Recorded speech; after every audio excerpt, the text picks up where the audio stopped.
السلام علیکم ورحمۃ اللہ وبرکاتہ۔ الحمد للہ رب العالمین والصلاة والسلام على اشرف الانبیاء والمرسلین نبینا محمد وعلى آلہ وصحبہ اجمعین ومن تبعهم بإحسان الى یوم الدین، اما بعد، وقال اللہ تعالی فی موضع آخر: اعوذ باللہ من الشیطان الرجیم، بسم اللہ الرحمن الرحیم۔ قل فيهما إثم كبير ومنافع للناس وإثمهما أكبر من نفعهما، صدق اللہ العظیم۔ محترم المقام، واجب الاحترام صدر جلسہ، مہمانان خصوصی اور معزز سامعین اکرام اور میرے پیارے ساتھیوں، آج اس جلسے میں مجھے جس موضوع پر لب کشائی کرنے کا موقع ملا ہے وہ ہے موبائل کے مضر اثرات۔ اللہ تعالیٰ مجھے سامع سے کہنے اور آپ کو اس پر عمل کرنے کی توفیق عطا فرمائے۔ برادران اسلام، جس دور سے ہم اور آپ گزر رہے ہیں یہ سائنس اور ٹیکنالوجی کا دور ہے۔ روز روز نئی نئی ایجادات ہو رہی ہیں، انسان کے دامن میں علم و دانش کی بھرپور تجلیاں ہیں، اس لیے اس نے عقل انسانی کے گرہوں کو کھول دیا ہے۔ انسان چاند پر کمندیں ڈال رہا ہے، لوہے کو آسمان میں اڑا رہا ہے، فضاؤں میں اسٹیشن بنا رہا ہے، زمین کے پوشیدہ خزانے کو نکال رہا ہے، سمندروں کا سینہ چیر رہا ہے، سورج کی شعاعوں کو گرفتار کر رہا ہے۔ آج قدم قدم پر سائنسی ایجادات سے مادیت، نئے نئے انکشافات کا چرچا ہے۔ موبائل فون بھی ان آلات جدیدہ میں سے ایک ہے جس کے ذریعے باتیں اور پیغام پہنچانے کی سہولت حاصل ہوتی ہے۔ یہ ایک ایسا آلہ ہے جو 7 سمندر بیٹھے دور ہمارے عزیز و اقارب کی آواز ان کے دلوں تک پہنچاتا ہے۔ بچوں سے لے کر بوڑھوں تک، مردوں سے لے کر عورتوں تک، آج ہر عمر کے لوگوں کے پاس موبائل فون موجود ہے۔ جہاں ایک طرف خلق خدا کے لیے سہولت فراہم کرتا ہے، وہیں دوسری طرف ہمارے معاشرے اور قوم کے لیے فساد اور فتنے کی جڑ ہے جو مسلم معاشرے کے اخلاق بگاڑ میں گناونا کردار ادا کر رہا ہے۔ محترم سامعین اکرام، موبائل فون حقیقت میں ایک گہرا سمندر ہے، ایک دجالی جال ہے جس میں انسان اپنے اخلاق کو کھو رہے ہیں، اپنے دماغ کی صلاحیتیں کھپا رہے ہیں۔ یہی وہ موبائل ہے جس نے کئی خاندانوں کے چراغوں کو گل کر دیا۔ یہی وہ موبائل ہے جس کی وجہ سے ایک کمرے میں بیٹھے ماں باپ بھائی بہن آپس میں بات تک نہیں کرتے۔ اس نے قریب کو دور اور دور کو قریب کر دیا ہے۔ یہی وہ موبائل ہے جو اسمہما اکبر من نفعہما کا حقیقی مصداق ہے۔ یہی وہ موبائل ہے جس کی وجہ سے فحاشی و عریانیت بہائی عام ہوتی جا رہی ہے۔ یہی وہ موبائل ہے جس کی وجہ سے آج کا نوجوان تباہی کے دہانے پر کھڑا ہے۔ یہی وہ موبائل ہے جس نے محترم و مکرم رشتوں کو خاک میں ملا دیا ہے۔ یہی وہ موبائل ہے جس کے ٹک ٹاک پر مسلمان لڑکیاں بے حیائی اور رنگے پن کا مظاہرہ کر رہی ہیں۔ یہی وہ موبائل ہے جس کی وجہ سے آج مسلمان لڑکیاں غیروں سے رشتہ جوڑ کر ارتداد کو قبول کر لیا۔ یہی وہ موبائل ہے جس کی وجہ سے آج کا نوجوان قمار، سٹا، سود جیسے بھیانک گناہوں میں مبتلا ہو رہا ہے۔ یہی وہ موبائل ہے جس کی وجہ سے انسان کے دل سے محبت، احساس، ہمدردی سب ختم ہو گیا ہے۔ اس کی جگہ پیسہ، حرص، لالچ نے جگہ لے لی ہے۔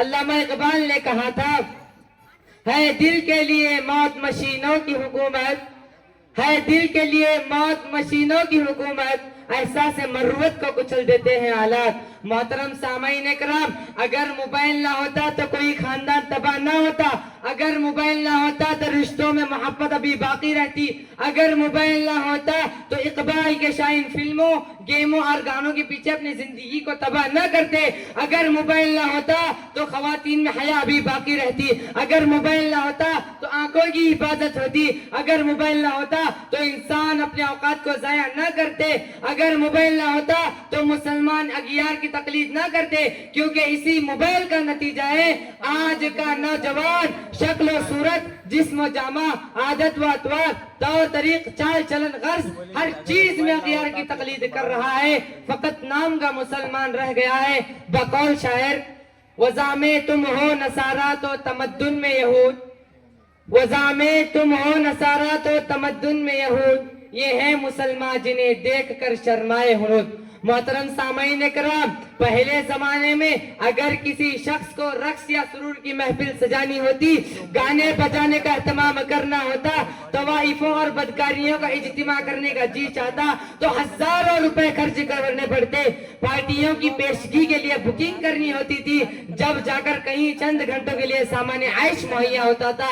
غریب کیا، متوسط درجے کا آدمی بھی اتنے خرچ و مشقت کے بارے میں سوچ بھی نہیں سکتا تھا، بلکہ بڑے بڑے مالدار بھی روز روز ایسی محفلیں کرنے کی ہمت نہیں کر سکتے تھے، جس کا نتیجہ یہ تھا کہ لوگ دلی خواہش رکھنے کے باوجود بھی ایسے بےہودہ مجلسوں میں گنہگار بننے سے بچ جاتے تھے۔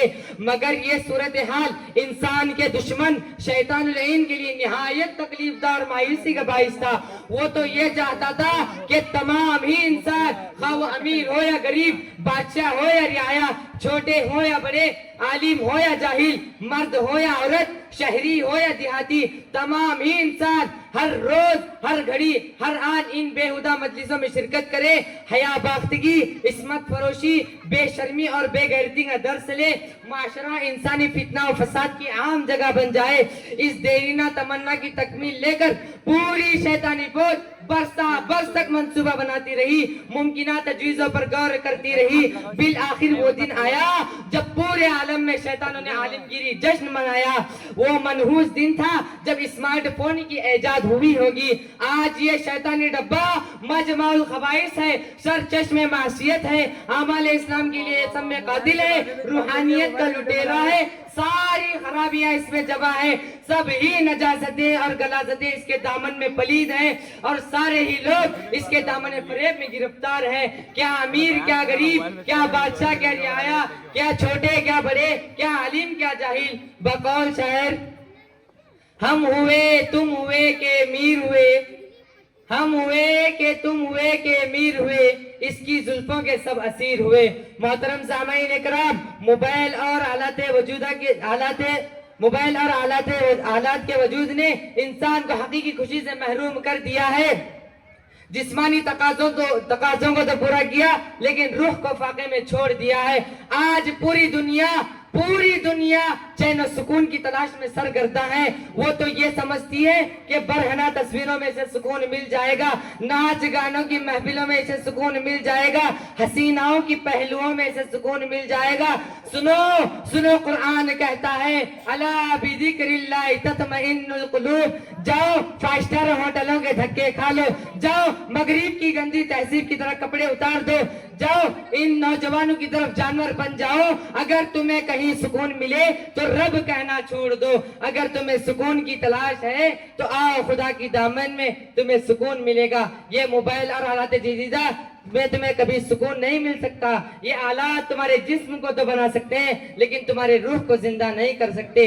علامہ اقبال نے کیا ہی خوب نقشہ کھینچا ہے، ڈھونڈنے والا ستاروں کے گزرگاہوں کا، اپنے فکار کی دنیا میں سفر کر نہ سکا، اپنے حکمت کے خم و پیچ میں الجھا ایسا، آج تک فیصلہ نفع و ضرر کر نہ سکا۔ جس نے سورج کی شعاعوں کو گرفتار کیا، جس نے سورج کی شعاعوں کو گرفتار کیا، زندگی کی شب تاریخ سحر کر نہ سکا۔ دعواہم فیہا سبحانک اللہم و تحیتہم فیہا سلام، وآخر دعواہم ان الحمدللہ رب العالمین، والسلام علیکم ورحمۃ اللہ وبرکاتہ۔ ماشاءاللہ۔